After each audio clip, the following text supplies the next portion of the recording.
Financial leadership is changing. CFOs no longer record history. They make history. This podcast will help you become a better leader, strategic thinker, and digital visionary. Welcome to Secrets of Rockstar CFOs, the ultimate podcast for chief financial officers.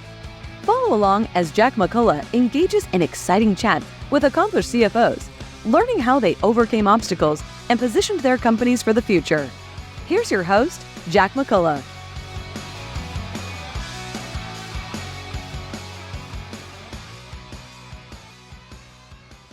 Hello, everyone, and welcome to the Secrets of Rockstar CFOs. I'm your host, Jack McCullough.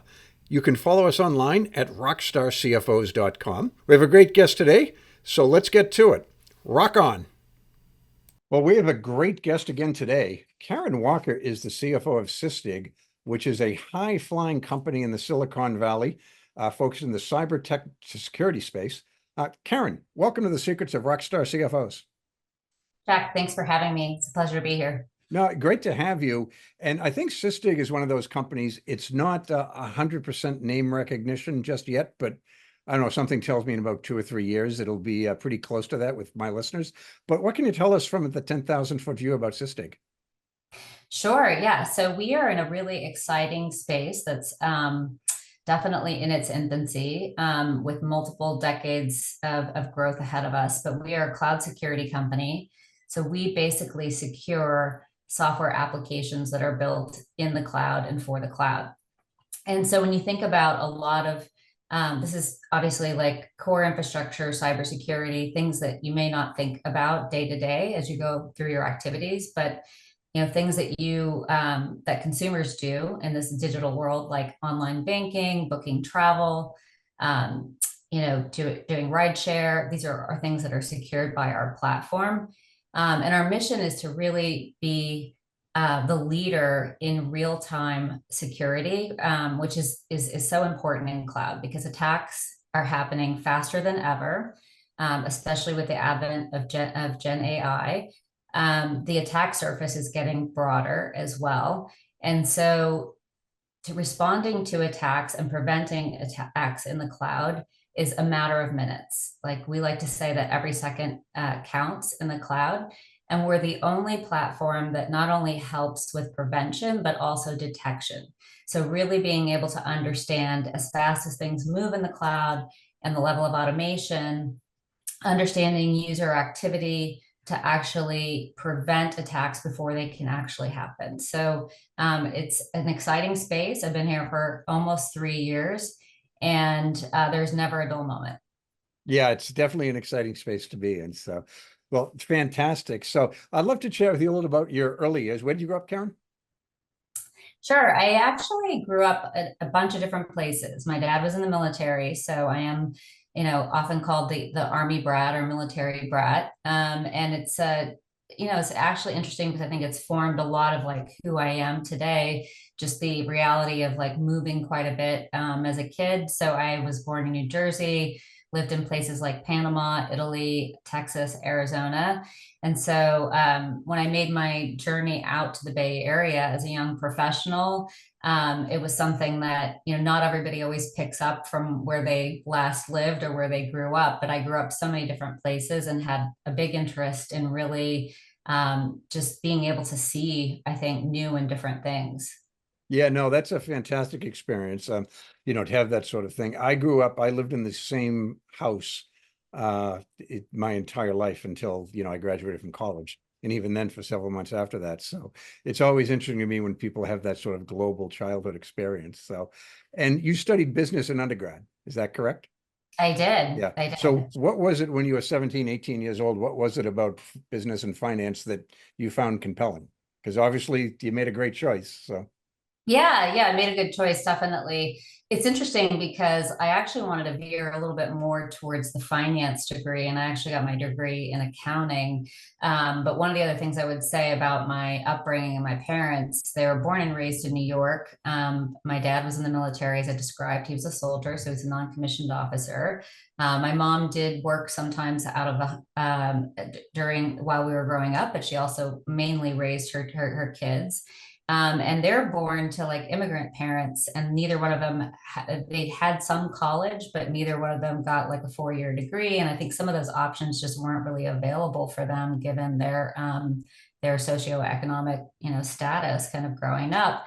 So, but I'm one of three, and that was, hugely important to them for their kids to go to college. So they're very, very focused on that. But they were also thinking ahead to like, well, what will provide stability and what, is a good path where you'll always have a job. And so when I started taking some of the accounting coursework, and then was thinking about flipping it over to broader finance, I think they were very concerned. They were like, okay, you'll always have a job if you're in accounting. And so I started down the route of public accounting. But I think I hear this story so often. The one that I'm describing is, I think a lot of times when, as all parents do, they want to make sure that their kids can do, better and succeed and be better off. But a lot of times I think that's, can be more of like this practical route versus kind of the big dreams. Oh, that's fantastic. Yeah. And I was the same way with you. Like, I didn't have lofty things of, become a greater thinker or get a greater understanding of the world. I went to college, simply to get a better job than I would have been able to get it without it. So that's why I studied accounting. And, I graduated college, geez, almost 40 years ago. Yeah. And, I, as an accountant, and I wasn't even that good at it. And I've never been unemployed in the course of my career. So There you go. it is one of those careers, if you're into stability and want to have a nice career, it's certainly a great place to go. And, it can be very lucrative too, if you're, at the top of the game, so to speak. Yeah. But cool. But The other interesting thing I was going to interject. The other thing, a really interesting thing, and this may be more of a generational thing, but also maybe part of like my parents' background, but I think they were very much thinking about a job, and not necessarily, they use those terms like job versus career. So I think that in the early stages, I really had that view as well of like stability, and then this is the job, but not actually even dreaming big in the field that I was in. And I think really moving out to the Bay Area, moving out to Silicon Valley really changed that for me. I started out when I moved here working in public accounting and serving a number of different clients. First, it was in real estate. And then I said, hey, I'm here, in the Bay Area, in Silicon Valley, let me explore technology companies. And I will tell you, real estate companies versus technology companies could not have been more different worlds. Like, definitely in real estate, it was like, you have a job, there's a pecking order, it's very hierarchical. But then when I started to get exposure to some of these technology companies, I was like, wow, like everybody has equity, they have ownership, there's this emphasis on innovation, you can have new ideas, you can kind of be more adventurous. And so I think that was something that really sparked my interest. And I made my way very quickly out of public accounting as soon as I could to join one of these companies. And I think it completely changed my trajectory and the way I thought about, really having passion and inspiration for this is a career, not necessarily a job. Yeah, no, that's an interesting observation. And you may not know this, but when Silicon Valley was sort of first coming into its own, a lot of the people on the East Coast, the ones with the money, they actually thought, because employees were having ownership in the company, they thought Silicon Valley was trying to turn the United States into a socialist enclave. That's so fascinating. Yeah, it's like, but you didn't really think that through, did you? It didn't occur to them that having an ownership stake in the business and sort of the entrepreneurial mindset and the freedom to do some things differently would actually bring out engagement, innovation, right? Do the right thing, because this is all, we're all on sort of equal footing in the sense that we're invested in it, right? Yeah. Yeah, the old school money people of that era, we're going way back when Hewlett Packard started and a few other companies, but yeah, they couldn't have been more wrong. I would think it's fair to say with what we now know all these years later. But absolutely. So one thing about your career path that's really intriguing, Karen, is you've worked for some of the best known companies, iconic companies in the tech space. You've worked for CBS Interactive, not that that's necessarily tech, but Virgin America, Uber, Pandora, PagerDuty. Walk us through that path a little bit. What are some of the big lessons you've learned? Maybe some mentors that you've had along the way? Yeah, happy to elaborate. I think I think the first big lesson for me is that, people always think about finance and accounting as this portable skill, and it is, right? You can basically apply, how to close the books, how to forecast into a lot of different industries. And while I will say that, I look at my experience of chunks of like consumer businesses, kind of new media, marketplace with Uber, and now enterprise software, and even a small foray into airlines, which I think was really, really fascinating, a very complex business. And so I definitely appreciate like the breadth of experiences and how that can make you stronger. I think one thread that is really important is to actually have a very deeply vested interest in the business. You can certainly exceed and do your job well in finance and accounting without that. But what's going to really separate you and make you really excellent is this interest in the business, because that's when you can basically take, being at the center of all of this data and information and insights, and work with operators to make smarter decisions about how you allocate capital, how you support the strategy, and how you help the business execute. And so I think when you're passionate, that's when you kind of like really turn on sort of those insights versus just doing something because you're like, oh, I have this portable skill and I will just go and work where I'm not passionate about the industry. So I think that is the first thing that I would say.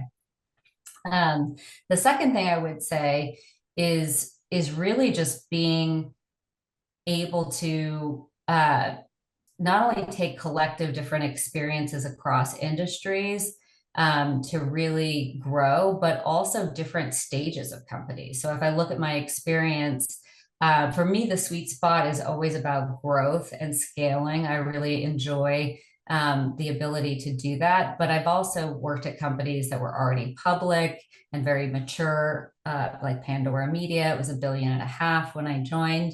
And it had some interesting challenges, but they were different than, say, something like Uber when I joined, like less than 500 people, about 100 million of revenue. And then just from my time there, growing to over 2 billion, over 10,000 employees, like very, very kind of unique experiences. So I think the breadth of just not only different industries, but different stages of companies can really make you a really strong leader and lend itself to a really good career trajectory.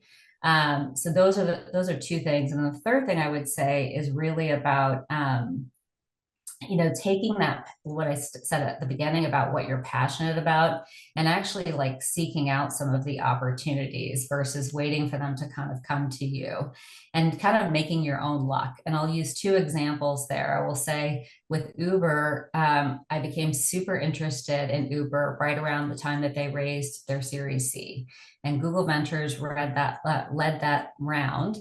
And I had already been using the service and I thought it was fantastic. I loved it, right? And it was like a real game changer. Even though I lived in San Francisco, you think, okay, I can get a cab, but I actually lived in a neighborhood that was a little bit more remote, where I've actually had been refused, service to the neighborhood. So I was like, okay, I was there. Is that legal?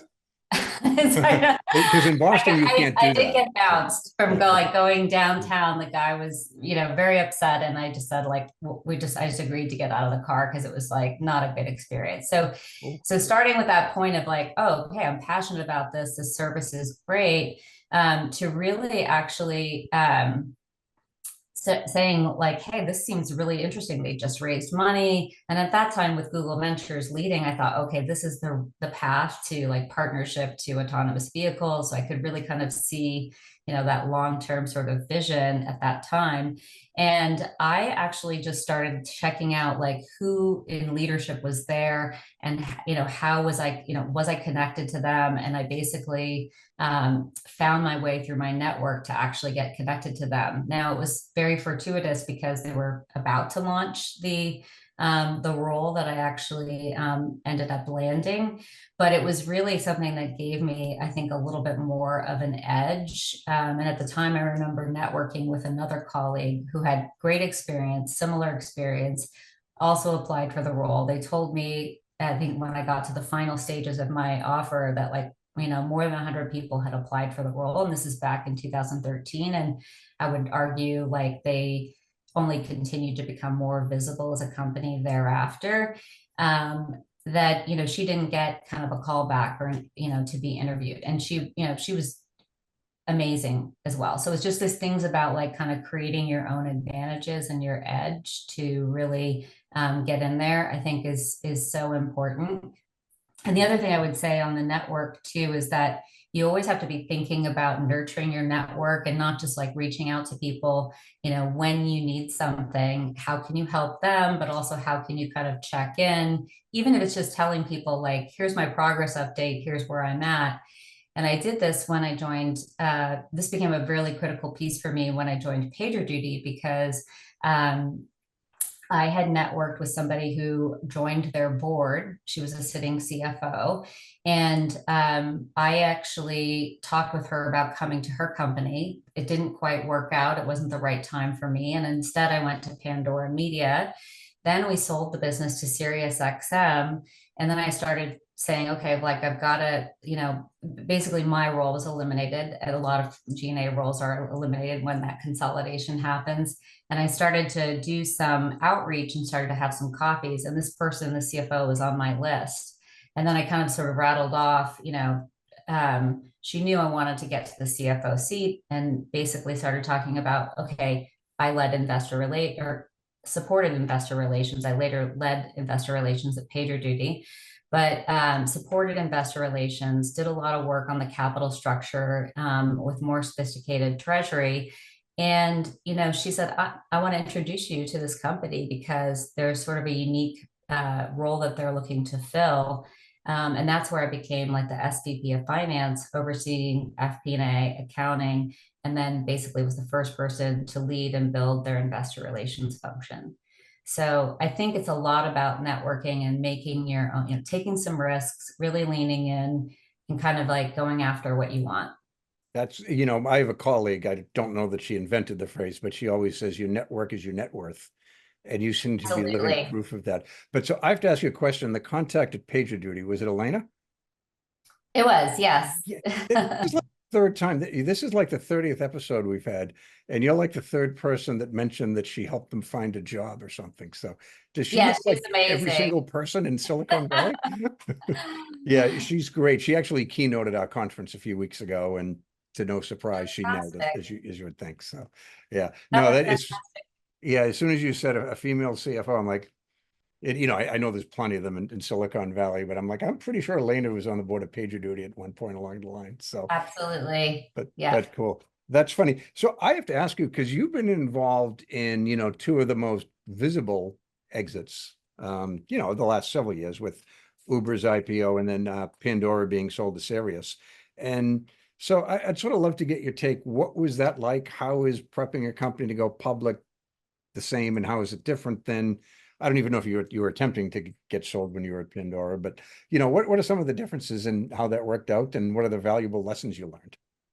Yeah, absolutely. Well, yeah, I'll start with Uber. It was so interesting. I joined the company, and I would say it was not your typical Series C company. Like it was already, we were already in about 17 countries, right? And growing so fast. We actually measured our growth month over month. If you think about that now, it's astonishing. Most software companies right now are growing between 10 and 15% a year.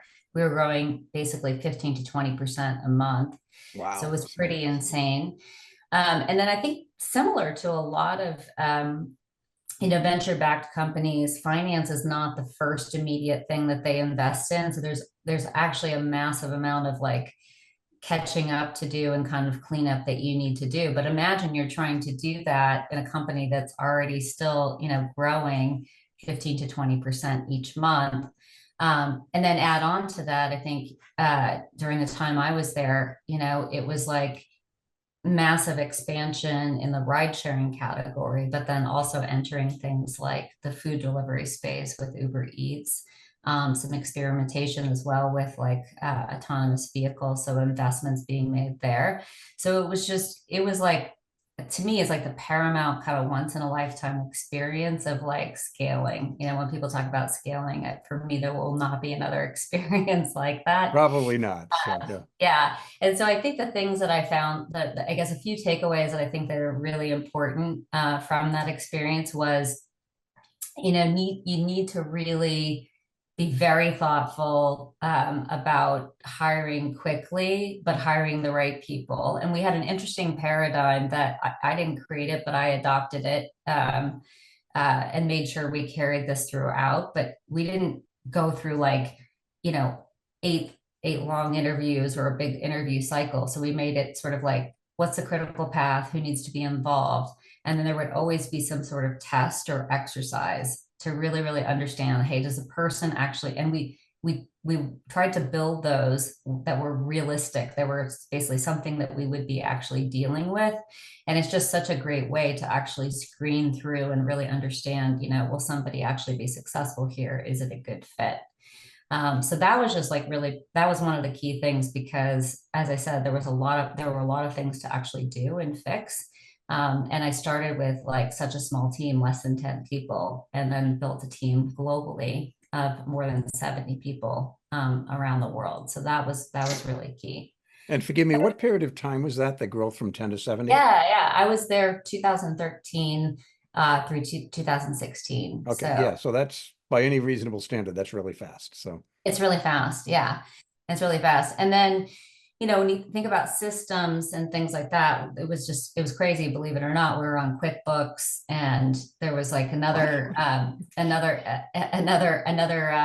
ERP for the international. So we weren't even at the beginning be able to consolidate kind of all of our results. And we did a very, very rapid implementation of an ERP in about 7 months, and spent, a fraction of the cost that people spend on these projects. I mean, at that time, we were not able to actually go into the cloud because the business was so complex, so many like currencies, so many legal entities, and a lot of those offerings were still kind of very nascent. So when you think about it, companies that were doing these types of projects could spend 18 months, 2 years, and spend millions of dollars, and we did it in 7 months.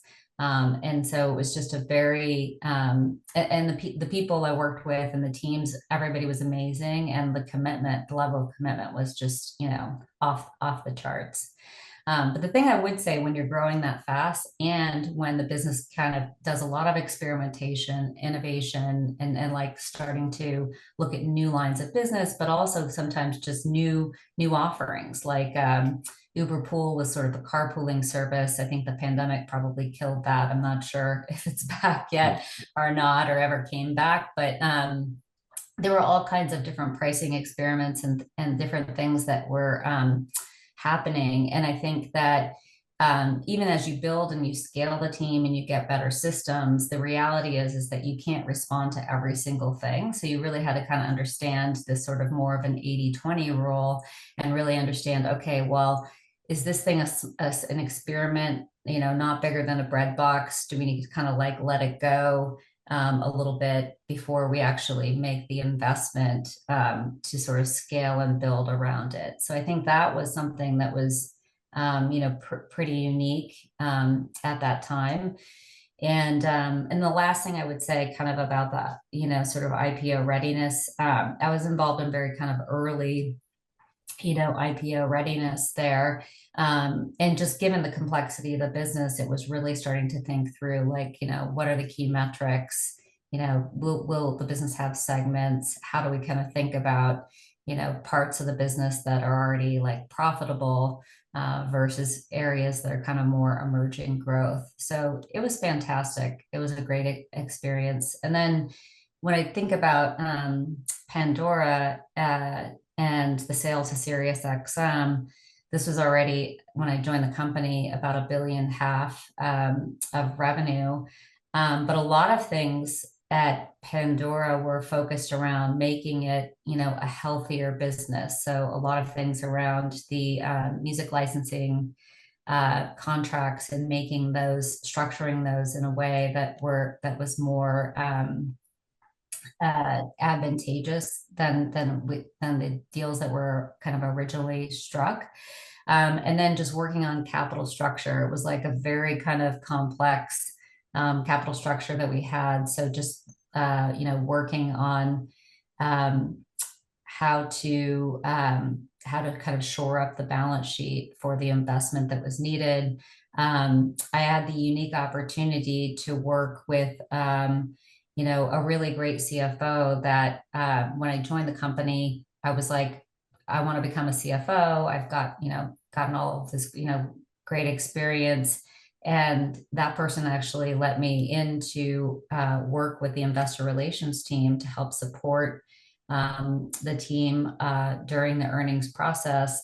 And it was such a valuable experience. We just had so many analysts that covered us. So we sort of dual tracked. We would start the day on earnings with the CEO and the CFO in the same room. We would listen to those callbacks. And then we would sort of break off and divide into two smaller teams. And I have to say that and this is another piece of advice that I give to people, is that you don't have to necessarily own or be the owner of that function or run the function to actually really get really deep knowledge into the function. And that's really what happened for me at investor relations, in investor relations at Pandora, because I worked with a great IR leader, a really strong CFO. And when you're just in the room even and listening, you're just going to learn a lot. And that's one of the things that really helped me when I went to PagerDuty to be able to be the person that stood up that function, was all of the learnings that I got from being in the room. So it was fantastic. That makes sense. Now, it's interesting that you worked in investor relations prior to becoming a CFO, and not that it's unprecedented, but I don't hear of that very often. Do you think that, someday will be recognized as a more viable way to get to the CFO role? Because, my generation, it was public accounting controller, CFO. And, Right. I just described 97% of the CFOs of my age bracket. It's probably an exaggeration, but You're right. And I think then the last decade has been a complete shift. And actually there were more like bankers becoming CFOs, even though they didn't necessarily have like operational experience, or sometimes people even from a strategy background. Here's two thoughts that I have on it. First of all, I would say in today's environment, with the focus on profitability, I think that CFOs that have more operational experience and can really sharpen the pencil around that, path to profitability, and that focus, I think, are going to be in demand, I think, for some time, because I don't think that cycle is ending. So I think that's one thing. And then I think the other thing, I really personally, and I might have this bias because it reflects my own background, but I think like getting a broad set of experiences is so valuable, right? I mean, sure. there's just, I think about it, and I didn't necessarily have a straight and narrow path. I was in FP&A early on in my career, and I sort of ventured more into that controller and accounting side. And by the way, I had a lot of recruiters tell me like, you can't become a CFO because you're kind of typecast now into this, even though I had FP&A experience earlier on. And I didn't listen to those people. Like I said, I leveraged my network like bit by bit to take on these other pieces, and really worked for me. But I think it definitely helped me become more well-rounded, and certainly like as a you're not going to necessarily, especially if you're a public company CFO, you're not going to actually own all of those different functions. But when you've had deeper insight into them, I think you're going to hire better as well, and like really know what you need. Yeah, no, that makes all the sense in the world. So, well, I'd love to chat a little bit about Sysdig, and at the risk of asking perhaps the dumbest question I will ask, what motivated you? What was the attraction to Sysdig when you decided to join? Yeah, absolutely. I mean, I think there are a couple of things. One thing I would say is, strong relationship with the CEO, which I think the CEO and CFO absolutely have to have a really, really tight relationship. Second was just the mission of the company and what it was doing. And the third thing I think was the culture, and that's just like so important. So I think first off, when I met our CEO, Suresh Vasudevan, just really hit it off with him. And I think one of the things that, like the common thread when he was explaining to me the business, the problem that Sysdig solves, I would say that the narrative of like what drives the growth at Sysdig and the tailwinds. So really like cloud adoption and digital transformation, those are all things that were like secular tailwinds in the PagerDuty story as well. Mm-hmm. So I think we had this immediate connection of talking about, oh, okay, yeah, totally get that, understand, what's driving the growth and what the narrative is. And I think Suresh was looking for somebody who could be more publicly facing, and really, I think he was already thinking ahead about that investor relations kind of aspect and how you tell the story. So I think that was an area that we really connected. And then I just appreciated the fact too that he has great life experience. He's basically also kind of been there, done that too, which is basically like he has been a CEO a couple of times before. He's taken a company public, sold a company, and that's just something that I found really reassuring, just also somebody that I could learn from. So that connection, I think, was like foundational for me in terms of making the decision.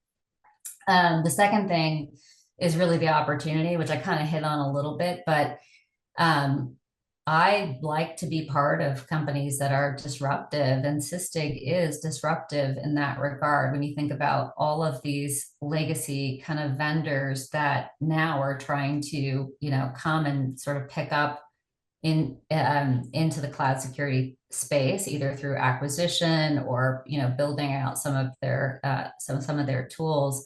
When you think about basically this transition into the cloud, the adoption of microservices to build applications more quickly, the scalability of the infrastructure behind cloud, we're just in the very kind of early phases of this. And there's definitely customers that we have that are born in the cloud and start with this, start cloud native at the start. But then there's a lot of companies that are customers of ours that, are just getting there. They're kind of early in their journey. So there's tons of growth. And I think that what we're doing, being built, purpose built for the cloud is really unique. And I really love like what I described earlier about how we're doing it and how we're different. So that was really key. No. And then obviously I got to meet a lot of people on the board, as well as more importantly, some of the other executives. And so many, not everybody, but definitely a few of those people had worked with Suresh before. And I think that just really, that spoke a lot to his leadership, but also they talked, I think, very candidly about what they liked about our culture, that we were customer focused, that we really dig in, but in a collaborative environment. So those were the things that sold me. No, that would sell just about anybody, I think. So that sounds like a really compelling case. And I'm actually glad that you brought up Suresh, and because my next question was actually going to be about the relationship between the two of you. And I would say the most common question I get asked by first-time CFOs is, how do you build that relationship with the CEO? It sounds like you guys have a great relationship, but on the other hand, it almost seems like you had a great relationship from the word go, right? It doesn't sound like necessarily you had to work to develop a great relationship, but I'm sure ongoing, you've got your challenges and your disagreements. How do you sort of, continue to build upon a great start? Yeah, absolutely. Well, yeah, I mean, I think you're right. The foundation is really actually making sure it is a fit, and that you can kind of test the boundaries of that, of like just really understanding, like also, hey, what do you want in a CFO? Like, what are you looking for? Where are the areas that you are looking for more support and partnership? So I think that's super important. I think that, anybody that's on the executive team, anyone who's reporting to the CEO, should be able to also bring in some expertise in, beyond just their functional, like their domain, right? I think that's very important. And I sort of view um, I think a lot of people have said this, so this is like not, I don't think I'm saying anything new here, but really, I think the remit of the CFO is broader than ever before. And people don't view it as that back office and tell me what happened and just the compliance or the forecasting and all of that. It's really like driving insights and being a partner to the CEO and to the rest of the executive staff on how we can build a really strong business. And I think sometimes that means, being comfortable for all the executives with like not always agreeing, right? If we both agree like every single day, then, one of us doesn't need to come to work, right? So I think Yeah. it's having that comfort level, I think. Yeah, no, that makes a lot of sense. So I want to ask a little bit about Sysdig, and CFO role is unique because you're probably the only person on the leadership team, and unless you're that 1 in 100 company where the CEO is a former CFO, where you have the strategic vision and the financial expertise. So in your role as CFO, how do you sort of blend those two and make sure that finance is supporting the company's overall strategic objectives? Yeah, I mean, I think it starts with really, a deep understanding of the product, the problem that you saw that you solve. I think it's about getting out into the field. So for example, I would have my own sort of I would have my own one-on-ones and with the leaders of like our APJ region, the sales leader there, EMEA, like just forming your really kind of digging in and really kind of understanding like, what are you hearing from the field, understanding all of the different aspects of it, not just being sort of a person who's like just modeling or behind the numbers or hearing it filtered through other people. So I feel like that's one area that is super important, is to make sure that you're taking the time to really dig in and understand those different areas. Okay, that makes a lot of sense. So, and curious, sometimes finance isn't necessarily, is well thought of across a company as some other aspects of it. We're an engineering firm, we're sales and marketing driven. How do you collaborate as the leader of the finance and accounting team cross-functionally and, make sure they understand, hey, we're not just reporting things after they happen, we're driving genuine value here. Yeah, absolutely. I mean, I think for starters, I think one of the things I like to do is set the tone with my own team of like being customer focused and really like having them think, have them really embrace the fact that, you know, they're here to serve the business, but also ultimately to serve our customers. And if they can actually be very focused on what's best for the customer, then we're gonna succeed.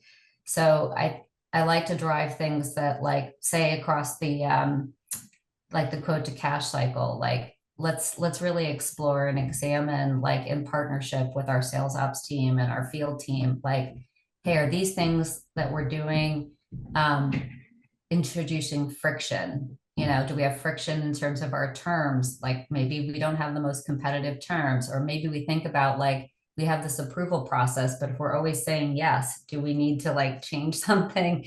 So how are we actually helping with like deal velocity and really being kind of on the front end of all of these things, even just the services that are consumed by other employees that finance supports. When you think about, even basic things like, expense reports, flight, just travel generally, like how can we make that easier, equity platforms, all of these different payroll, all these different services, should be designed around efficiency for the business. So provide a good service, make it seamless for the business. I think those are things I really try to really instill in the team. And I think it really helps because I think they have a broader view and they take more pride and they get good feedback actually from their teams. And some people even remark, wow, this is the best, finance team that I've worked with that is really kind of focused on helping us, um, you know, move deals faster, helping us actually execute against what we need to do. Okay, that's fantastic. So I'm going to ask what for you will be a relatively easy question, I would think. some of the CFOs don't have your background that I've interviewed before, but how do you see tech and the digital revolution fundamentally changing the nature of financial leadership? Yeah, it's so interesting. Such an interesting question, and like very early. But I would say like I've seen a big change even obviously in the time that I've been Yeah. working.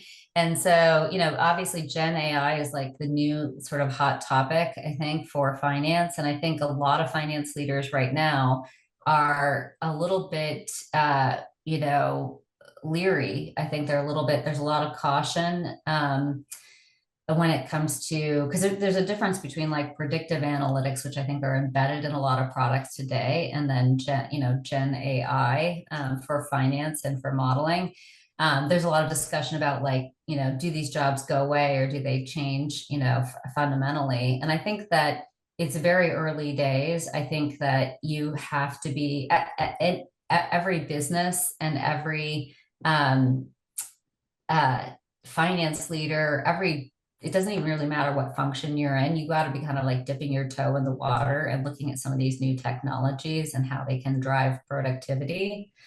I think for finance, in particular, I can see that, I think people will become more comfortable with the adoption of this technology, but I think that it'll definitely be like running things in parallel, but also it will like really kind of shift and change the work, I think mostly in positive ways, right? So if you think about, this is kind of like, I think, decades long progress when you think about things that people have, used to do manually, and you think about like things like OCR technology, like, hey, we used to have to actually manually input this invoice for payment. Now it's scanned and I don't have to touch it. And nobody's unhappy about that, right? So I think it tends to, there's a correlation between like just reducing the types of work that people don't actually find that interesting to things that are going to be kind of more interesting. So I think that's kind of I think that's the overall evolution that I see. And I think that even today, putting Gen A aside, I will tell you that I think it's really important as a leader that you take a lot of the experiences that you have and the pattern recognition to identify and resolve issues quickly and make decisions about technology that you use or a process that you're going to follow. But I think it's also equally important to not be so locked into those, because you have to recognize that technology changes very quickly and you need to actually be kind of almost constantly reinventing yourself and your team and thinking about how you can do it differently. Yeah, it's an interesting thing because I'm sorry. I was going to say, Yeah. I mean, this is a really simple example, but like Google Docs is like a perfect example where, probably like 15 years ago, there just were a lot of companies not using them, and you kind of like had a shared drive and somebody downloaded something and then you had to upload, and like the fact that you can be collaborative and work on something at the same time, that's something that, seems so obvious and like easy, but I would say, 15 years ago, not as many people used that. Oh yeah, yeah. It wasn't obvious at all. When I went to grad school, there was a product called Lotus Notes. Don't know, Right. remember Lotus, Yeah. but Yeah. that was like, and I mean, there were people who said, no, this isn't going to work. People don't collaborate that way. And I, having had my career in finance and accounting and being naturally sort of erring on the side of privacy and data protection, I had, what at the time were legitimate reservations about embracing the technology. Clearly, all these years later, I look back and think, God, was I wrong about that? But Exactly. still, That's why I think you have to constantly be, that, and when you think about it, it's a little surprising some of the reservations around Gen AI, because I think there's certainly, you can put kind of, training wheels on it and yeah, kind of just sort of, make it safe, right? Through experimentation, but to do nothing or to be kind of like, I've always done it this way, oh it's just, God, go back to the 70s. Yeah, Eric Bjornson, he's human-centric AI at Stanford.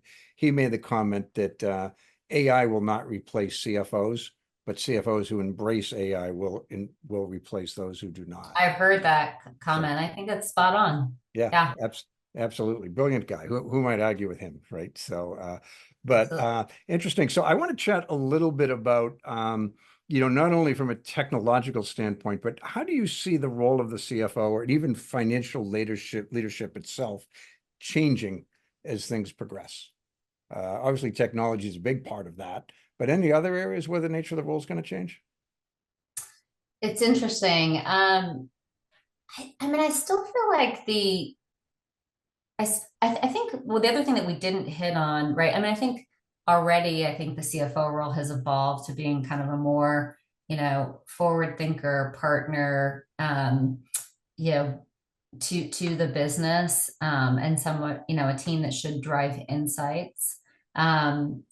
But I do think that, um, the one thing I would say that really changed that we didn't hit on is that I think that the CFO can actually partner with the business on some of the other, technology gains, um, for their functions, right? And so, just to give an example, very recently we made an investment in technology, for our support team to help them, resolve cases more quickly. And then by reducing the time to resolve, then they're actually able to handle more caseload. So there's basically, productivity gains there, right? And before we made this investment, I worked with the leader to really kind of build out like this model for, the ROI, like the investment that we were making. So I think that, as we progress with technology and things change, and particularly with Gen AI, there'll be like, I think, a lot of fits and starts, right? There's a lot of things out there Sure, yeah. anyway. A lot of tools. You could almost like have people kind of loading up on tools and then somebody kind of waking up the next day going, wait, what? I thought we were going to get X, Y, and Z out of this. So I feel like in many ways, I think the CFO could be a partner to the business on these broader aspects. And in some cases, areas that have, I think, much greater impact because of their size. When you think about something like the go-to-market function, for example, I just called out like support, but also like if you think about, outbounding calls and things like that, inside sales reps make, and things, just the amount of productivity that could be unlocked from that, and it's usually a larger portion of the business than, say, the finance team. I think the CFO can be a thought partner, in guiding teams around No, those investments. that's a great answer. So, I always ask a couple more questions, and I always like to ask CFOs, how do they do the work-life balance thing? Because even though I've been a CFO for a long time, but I know it can be an all-consuming job, not just the number of hours, but it's not the type of job you can just flick a button and turn it off when you go back home. So how do you do it? I mean, you're working for one of the faster growing companies in Silicon Valley, you know, um, building something great for the long term, but you can't work 115 hours a week either. Yeah, absolutely. I mean, I think I try to think about things as sprints, because I do think you're right. It is easy. There's always something else to do.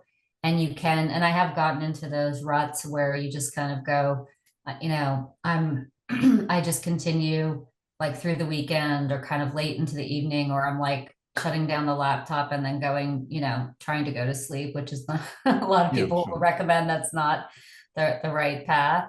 And so I really try to think about it as sprints, of like if I've got, just some big deliverables and things coming up, those would be the times maybe that where I'm kind of going all out. Obviously, things come up that are like unforeseen, but then I think it's just recognizing that, like, hey, I actually don't need to actually get these things done today. I don't necessarily, let me see if I can just do something outside of work.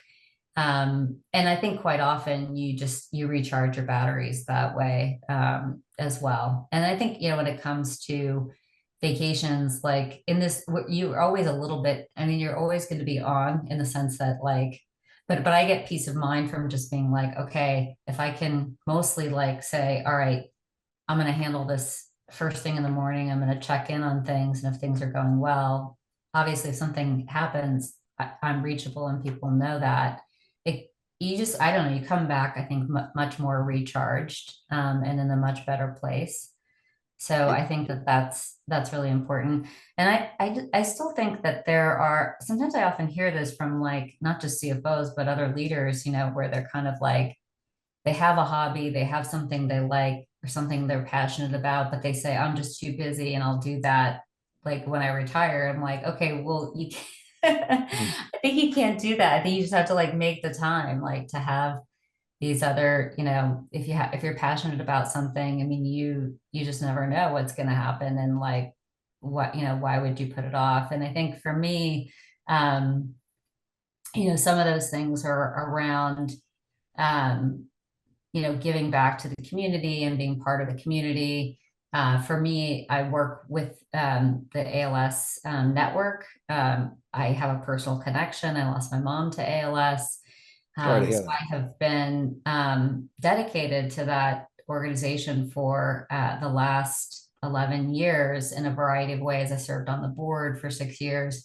Most notably, the one event that I've committed to over the last 11 years is this bike ride that's done here in Napa Valley. And it's quite a celebration. It's an amazing event. It's inspiring. I've gotten to know other people,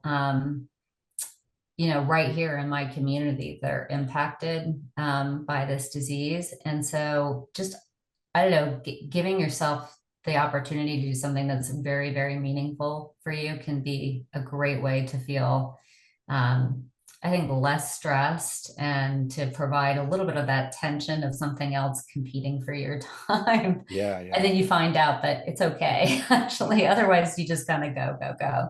Yeah, that makes all the sense. And that's great that, and I'm sorry I lost your mother that way. I understand that's difficult for families to deal with relatives with ALS, Thank but it's you. great that you're able to take that and turn it into something positive. I'm just curious, how long is the bike ride?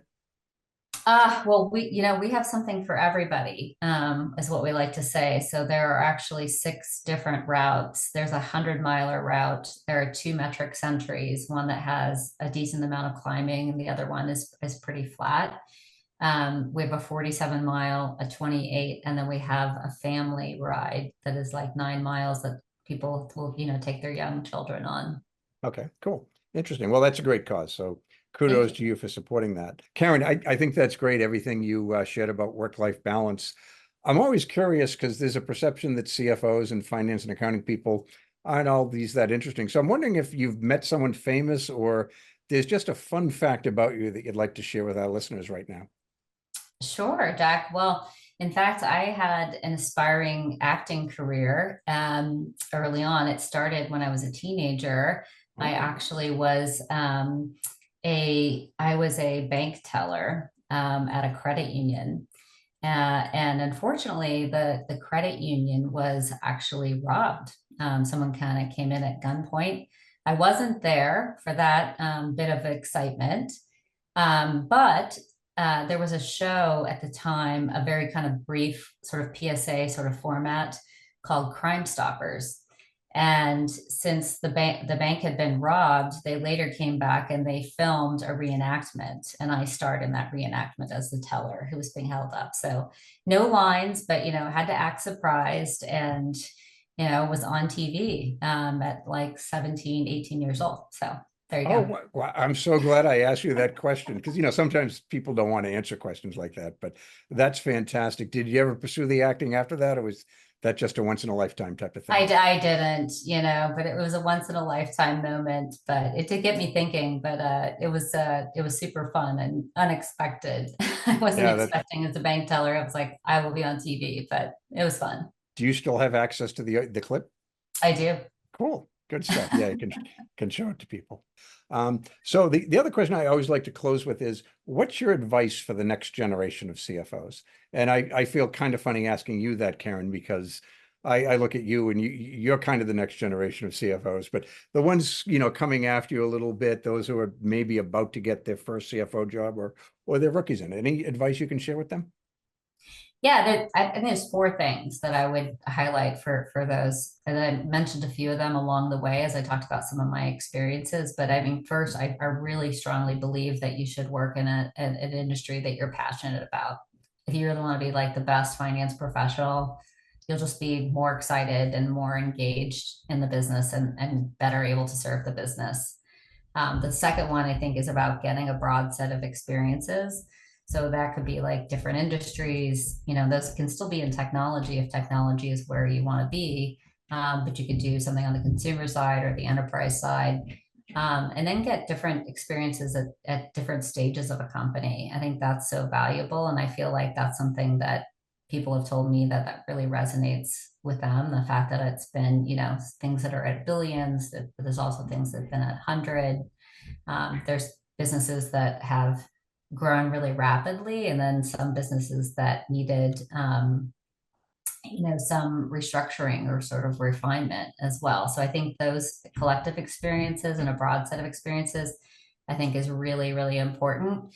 And I think the third thing that we talked about when we talked about Gen AI and technology is that, you'll become the expert and you'll have pattern recognition, right? But don't be so set in your ways of like, I've done it like this all the time, just always even just be challenging yourself, even if it's not just technology. Like, is there a better way to do it? I think you just have to have that kind of competitive edge.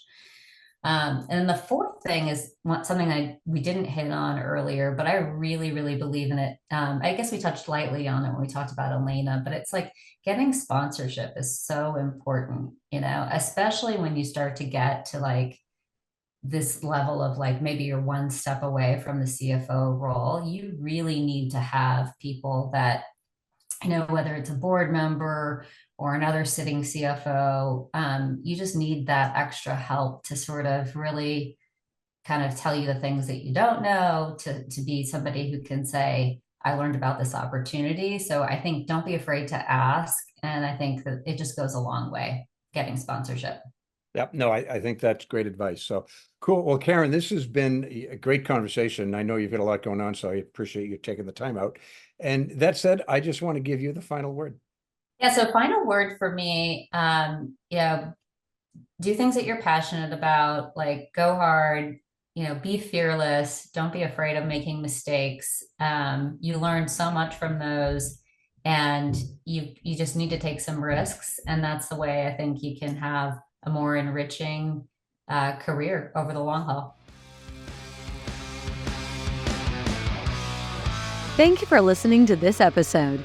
To continue your exploration of this role that focuses on strategy, leadership, finance, and technology, listen to more episodes of the show at rockstarcfos.com. Join this revolution, episode by episode. Push yourself to achieve great things and unlock the best opportunities available to you. CFOs are creating a legacy, and it's time for you to leave your own unique imprint on the world today. That's all for now. See you on the next one.